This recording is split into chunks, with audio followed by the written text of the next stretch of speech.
29절에서 33절, 제목은 야곱의 유언입니다.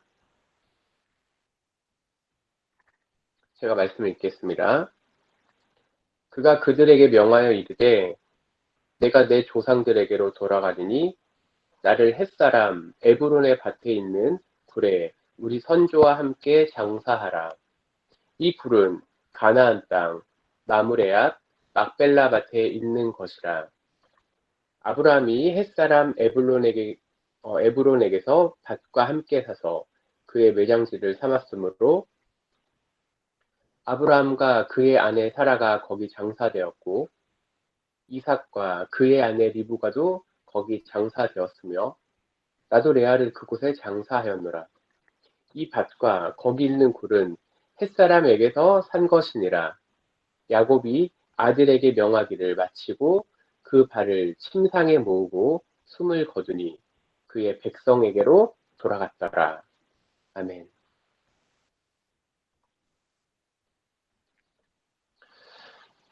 네, 오늘 9월 24일 또 목요일 새벽기도에 오신 모든 분들 환영합니다. 오늘 제목은 야곱의 유언인데요. 우리가 유언에 대해서 좀 생각해보는 시간이 되기를 바랍니다. 단기 선교나 여러 가지 선교를 가면은 꼭 쓰는 게 있습니다. 바로 유언장입니다. 단기 선교를 가든지 또 길게 가든지 선교사님들 아니면 단기 선교사님들 모두 그 유언장을 써서 자신이 혹시 선교지에서 어떤 험악한 일을 또 당하더라도 그 이후에 어떻게 일을 처리할 것인가에 대해서 미리 써놓게 됩니다.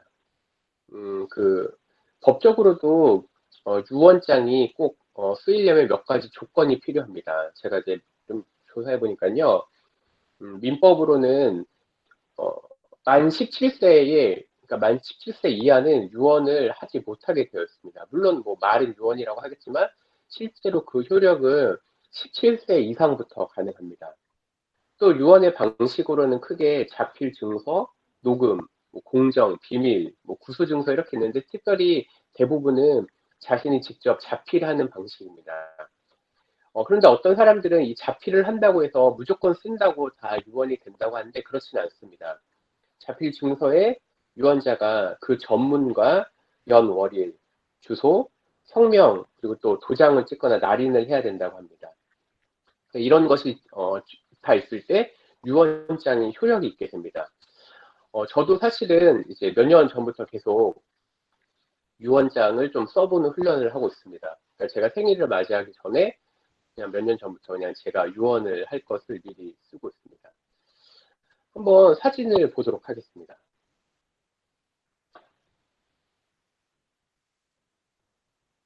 네. 어떤 그림인지 상상이 되시나요? 만약에 이 지금 사진이 자신이 누워있는 상태의 무덤이라고 한번 생각해 보십시오. 마지막 그 순간에 어떤 말을 하고 싶었을지, 어떤 유언을 남기고 싶을지.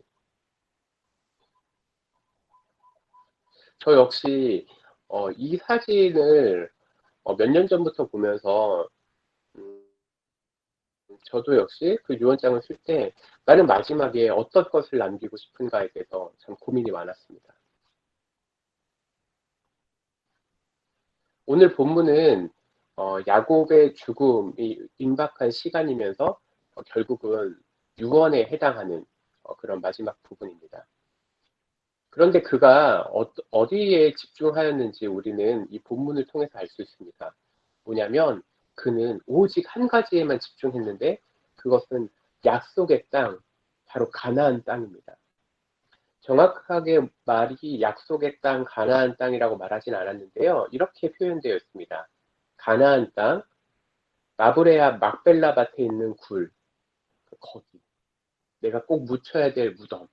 거기 계속해서 집중해서 이야기하고 있습니다.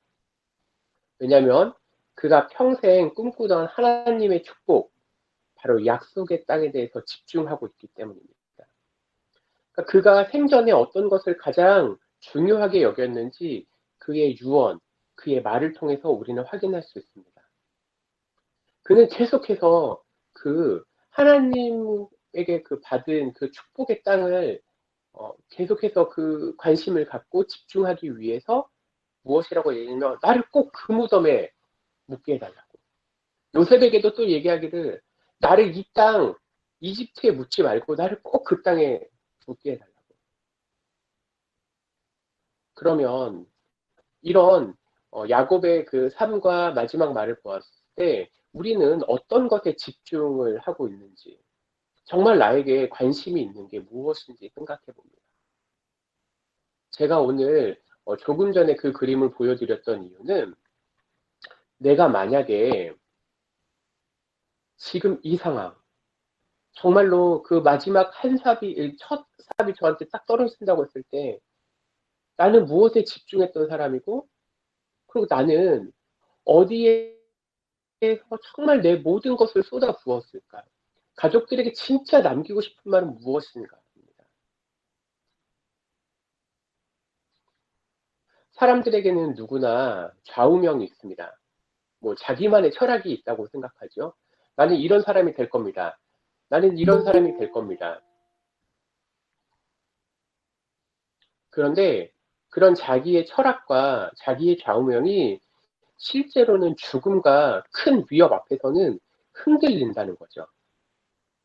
왜 그러냐면 우리가 그냥 일상적으로 많은 그리스도인들이 그냥 착하게 살고 좋게 사는 것만 생각을 했지 실제로 이 죽음과 큰 위협 앞에서 내가 여태까지 생각했던 그 가치관이나 그 좌우명이 흔들리면서 이게 허상일 수 있다는 거죠. 사실 생각해보면 이렇습니다. 야곱은 평생 형을 속이고 삼촌을 속이고 다른 사람을 속여가면서 오직 하나에만 집중했습니다. 그가 집중한 게 뭐냐면요. 그가 우리가 보기에는 왜 저런 삶을 왜 저렇게 살아갔지라고 했지만 실제로 그가 다른 관점에서 우리가 보면 그는 한 가지에 집중한 겁니다. 난 정말 하나님의 복을 받고 싶다. 나는 하나님의 축복, 형한테도 빼앗아 오고 싶고 나는 정말 그 하나님 주신 복을 받고 싶다. 이걸 생각해보면 지금 내가 생각해오거나 혹은 집중하고 있는 그 좌우명 혹은 내 철학 등을 다시 생각하게 됩니다. 심지어는 내가 고민하는 거리들. 나는 이것에 참 시간을 많이 쓰는데 그것을 바꿀 수밖에 없죠. 만약 유언장을 쓴다거나 내가 마지막 말을 쓴다고 한다면 나는 어떤 거를 자녀들에게 남기고 싶으신가요? 만약 떠오르지 않는다면 아까 그 봤던 그 그림으로부터 한번 시작해 보십시오. 내가 정말 그 어떤 것에 집중해야 될지. 그렇게 되면 지금 우리가 계획하고 있는 그런 계획들이 바뀔 수가 있습니다. 내가 쓰던 시간들이 바뀔 수 있고요. 내가 인간관계를 맺고 있던 게 바뀔 수가 있고, 심지어는 돈에 대한 것도 바뀔 수 있습니다. 어제 그 성교사님이 예레미야 32장 말씀을 잠깐 하셨는데요. 저도 사실 이제 오늘 본문을 준비하면서 이 예레미야 32장 본문을 좀 생각했습니다.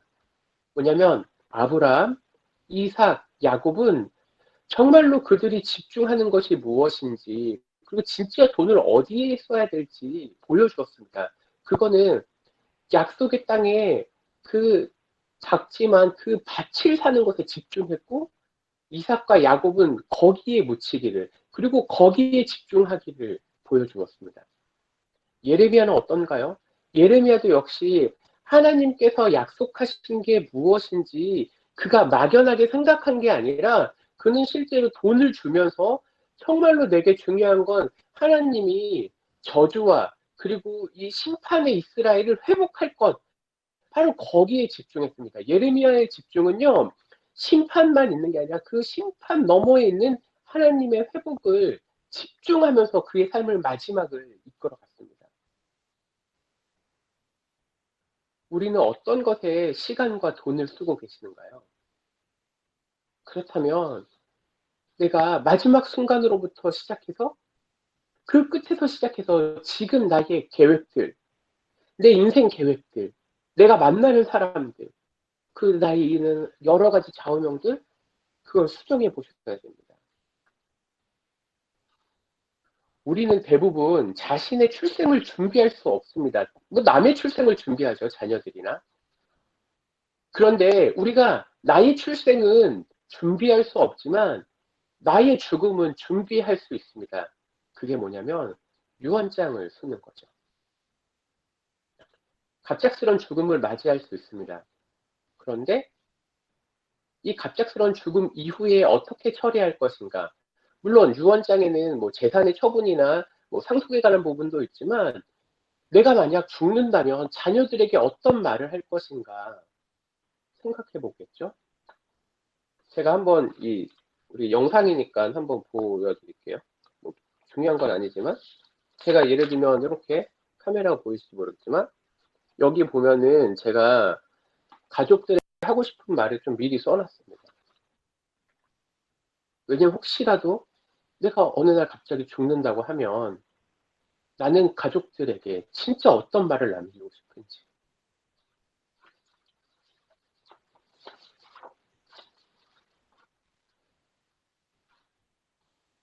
만약 우리 여기 계신 모든 성도님들 자신의 장례식장을 생각해 보시고 거기서 한 친구가 찾아와서 조문을 하고 돌아갑니다. 그런데 그 친구 옆에 또 다른 친구가 와서 대화를 합니다. 그러면서 이렇게 얘기를 하죠. 그는 얼마나 남기고 떠났나? 근데 한 친구가 대답합니다. 그 친구는 모든 걸 잘 남기고 떠났네. 저는 이 부분을 어떤 책에서 봤는데요. 어떤 사람은 돈을 남기는 것이 중요하다고 생각하지만 우리 그리스도인들은 물론 자신의 재산을 처분하는 것도 중요하겠죠. 그런데 진짜 나의 생각, 나의 가치관, 그리고 나의 후손들이 정말 가져야 될 게 무엇일까? 저는 그걸 꼭 남기고 싶었습니다. 야곱은 그 유언에서 자기가 집중해야 될 것, 정말로 그가 소중히 여기는 것을 말하고 남기고 떠났습니다. 그리고 그는 어떻게 살아야 될지 그 한 가지를 집중해 오면서 오직 하나님의 축복, 하나님의 복. 이제 우리는 어떨까요? 설교를 마무리하면서 이런 말씀, 이런 적용을 꼭 해보고 싶습니다. 오늘 꼭 유언장을 한번 써보십시오. 여러분들 중에 유언장을 써본 경험이 있다면 그걸 다시 한번 읽어보십시오. 난 어떤 말을 남기고 싶고 어떻게 이 세상을 처리하고 싶은지. 그렇다면 그것을 생각하면 오늘 나의 인생, 나의 계획, 나의 사명이 정말로 또렷해질 것이라고 믿습니다. 말씀 마치겠습니다. 네, 유언장을 꼭 써보십시오. 오늘의 어떤 적용 한 가지를 뽑으면 이겁니다. 오늘의 기도입니다. 제가 읽겠습니다. 하나님이 내게 주신 사명을 찾게 하소서. 2번, 사명에 집중하는 삶 살게 하소서. 세 번째, 우리 가족과 교회가 하나님이 주신 사명을 잘 감당하게 하소서. 주님, 오늘 우리 야곱의 유언을 통하여서 우리의 삶을 어떻게 마무리해야 될지 한번 생각해 보는 시간을 가졌습니다. 야곱은 정말 집중해야 될 것에 집중하였고 그가 놓치지 말아야 될 것을 놓치지 않는 어쩌면 축복된 삶으로 마감하였습니다.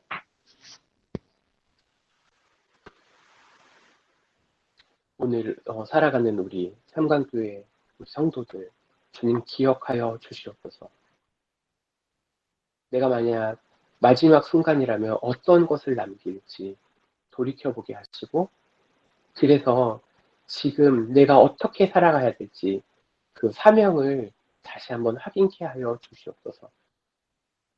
주님, 나뿐만이 아니라 우리의 가족, 우리의 교회가 하나님이 우리에게 주신 그 사명을 회복하며 넉넉히 이길 수 있도록 인도하여 주시옵소서. 코로나 때문에 또 여러 위험 가운데, 문제 가운데 우리가 흔들릴 때가 있습니다. 그러나 주님, 마지막을 생각하면 이 문제들은 어쩌면 아주 작은 것에 불과합니다. 우리가 정말 집중해야 될 것들, 정말 만나야 될 것들, 정말 시간을 써야 될 것들, 그것을 놓치지 않도록 인도하여 주시옵소서. 예수님 이름으로 기도합니다. 아멘.